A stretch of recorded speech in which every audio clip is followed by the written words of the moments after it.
Donald Trump stealing $400 million from a college university in Miami for his presidential library is so terrible and so criminal that 59% of a primarily Republican county is against it, including MAGA. That's how bad it is. You need to steal money from Miami Dade College. The parking lot that they want to turn over under some sort of compelled, forced request by Ron DeSantis, the governor, that parking lot sits across from water on Biscayne Boulevard next to Freedom Tower, the Ellis Island for the Cuban refugee experience. And you're going to take it for nothing? And what you do with the first $15 million? Now it turns out with new reporting that Donald Trump had one foundation, not-for-profit, where he took the $15 million check from ABC on the George Stephanopoulos, E. Jean Carroll defamation resolution. And now it's gone, along with the entity. He set up a new entity and siphoned off the money. Or maybe he didn't. Where's the $400 million? Why isn't Miami Dade College getting any of that in return for this 3-acre parcel of land for the Trump Library? And what happened to the first $15 million? I got an idea. Let's cover it all right here on the MeidasTouch Network. And on Legal AF, I'm Michael Popok reporting from Miami. I know that property well. I've been to the Freedom Tower. It sits across from where the Miami Heat play. It's the last undeveloped parcel in that entire block. Parcels just like it, but probably not as nice because it has a water view. They go for $300 to $400 million. Sure, the property appraiser said it's worth $67 million, but it's worth $400 million on the open market. Do you think Miami Dade College has an endowment that can afford just giving away a piece of property that it could have got $400 million for? The educators, the student body, the alumni should be up in arms over this, and they are. You can rarely get Miami-Dade County to rule against Donald Trump or vote against Donald Trump. 59% said, what? They're selling it for nothing? They're giving it away for the Trump Library? They shouldn't give it away, says the poll results, and they certainly shouldn't give it away for free. And when you've lost the Miami Republican MAGA community, you're dead. Things have turned. The worm has turned for Donald Trump. Let me break it down for you right here. Here's what happened. Miami-Dade County has a 3-acre parking lot for faculty and student parking next to Freedom Tower, which they also operate. That sat there for years, could have been developed by them, could be part of their campus. And if they're going to sell it, they should get something for it, don't you think? But no, Ron DeSantis did a couple of things, some of which were covered and some of which weren't. First, we've got that he passed a law that said that local government like Miami-Dade County or Palm Beach County or local cities can't have a veto power, can't do voting about whether a presidential library is going to be placed in their community. He wanted it all to be at the state level. All right, so that happened. Then he slams in and forces Miami-Dade College to sell to the state and to a state trust the land secretly in the middle of the morning without really proper public notice at 8 a.m., taking it off of the live stream that usually is usually available to the public. Because in Florida, if you can believe it, we've had government in the sunshine laws, public disclosure laws for the last 30 years. So if you're going to make a decision like the trustees of a college and you're going to sell off a piece of your property and you're a public entity, you got to give the public proper notice. You got to let them participate. You got to let them object. Instead, they said 8 a.m. discussion about transfer of property to the state. That's it. Not for the Trump Library, not which property, not for free, nothing. 8 a.m., they turn off the cameras, click, they meet, and lo and behold, they vote to transfer it to the state. Minutes later, the state cabinet, led by Governor DeSantis, votes to give it $0 to Donald Trump. And it was $0 out from the Miami-Dade College. You'd think there'd be a lawsuit over this, and there is. There's been a lawsuit filed for a temporary restraining order under a violation of the Florida Sunshine Law on the Sunshine, government in the Sunshine. And Judge Mabel Ruiz, a judge in the 11th Circuit where I practice, she issued the temporary restraining order. The lawyers who brought that case with the plaintiff being Marvin Dunn, an African-American historian who's a Democrat, who sued. You need a plaintiff. Those lawyers at Rivero Mestri are coming on Legal AF to meet with me this week and talk about that case and why they brought it. And while I have them, I'm going to talk about some other cases I like to see filed, like about the ballroom that's being built with public money, apparently, on the White House, a public piece of property, to make it look like Mar-a-Lago. And what about the triumphal arch that Donald Trump wants to build, where he declared out loud that it's for himself?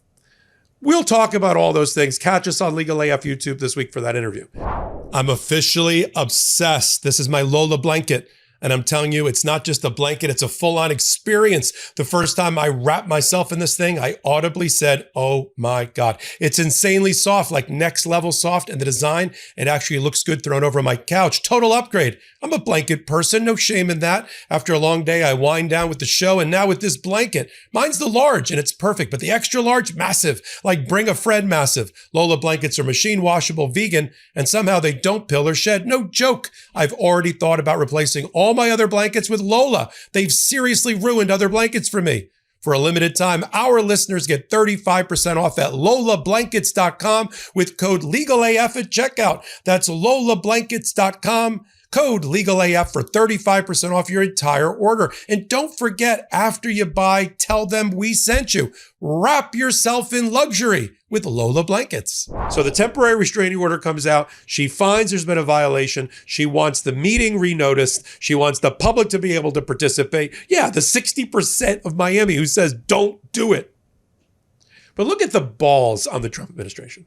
Not only they're going to steal from this poor little university that barely has enough money in its endowment to operate.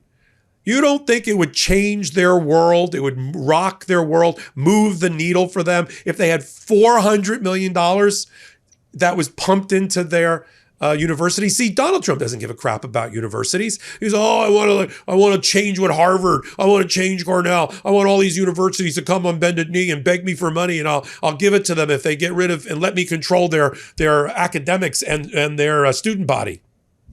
Here's a school in the middle of ruby red Republican Miami Dade County, at least this part of it. And what does he do with it? He steals from them. He says, I'll take the 400. Now let's turn to the 15 million that's missing. As long as we're on the latest scandal. Pardon me. So here's the 15 million. A few months ago, somebody opened up a foundation, a not-for-profit foundation in Florida, okay?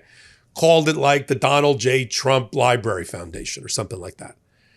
Formed an LLC, a limited liability company as well in Florida. Took in the $15 million when ABC decided back before Jimmy Kimmel that they were going to keep bending the knee and puckering up for Donald Trump and paying him tribute because George Stephanopoulos, when interviewing E. Jean Carroll, who's holding $100 million in judgments that says she's a sexual abuse survivor of Donald Trump, they said he used the word rape. You were raped by Donald Trump. Oh, Donald Trump. I wasn't a rapist. I was adjudged to be a sex abuser. Like that matters. Like if you're at a cocktail party and somebody points a finger at you and says, you were a rapist. You say, no, I'm not. I'm a sex abuser. I still think you're going to be shown the door, if you know what I mean. You're still going to be ostracized. So he didn't like that word. And ABC's, we got so many problems with the Trump administration. What are we going to do? Banging their heads. We need our license. We don't want the FCC up our ass. We're going to pay the $15 million. It'll go to the Trump Presidential Library Foundation. It's like the equivalent of Stephanopoulos' salary. Where'd it go? That got dissolved. It's now inactive, and a new one popped up. The Donald Trump Presidential Foundation, headed by Eric Trump and Tiffany Trump's new husband, Boulis, whose father is running around as some sort of foreign emissary for Donald Trump, along with Steve Witkoff. It's all crazy. It's all nuts. It's all a fraud. Remember those golden days when Donald Trump used to complain in MAGA about Hunter Biden getting one board seat in Ukraine with Burisma Oil? Oh my God, he's trading on the Biden name. Oh, Joe Biden had a phone call. He talked about the weather. Oh, they're trading on the presidency. Look what's going on here. Where's the 15 million? Where did it go? Where's the records related to it? And stop stealing from Miami Dade College, which used to be Miami Dade Community College, and it's $400 million. Now, the TRO is only going to last until they renotice that hearing. I'm going to get the lawyers on. I'm going to talk about what's going to happen next and how they're going to stop it. Because they got to stop it. I mean, that community should be up in arms about this. And this is the location for the Trump Presidential Library. A guy who's never read a book.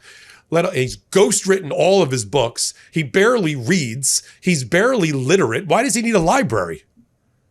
He should just go to the local public library and just, we'll give him a wooden bookshelf. He can go put his books there and his papers there. And what's going to be I'll end it on this. What's going to be in the presidential library?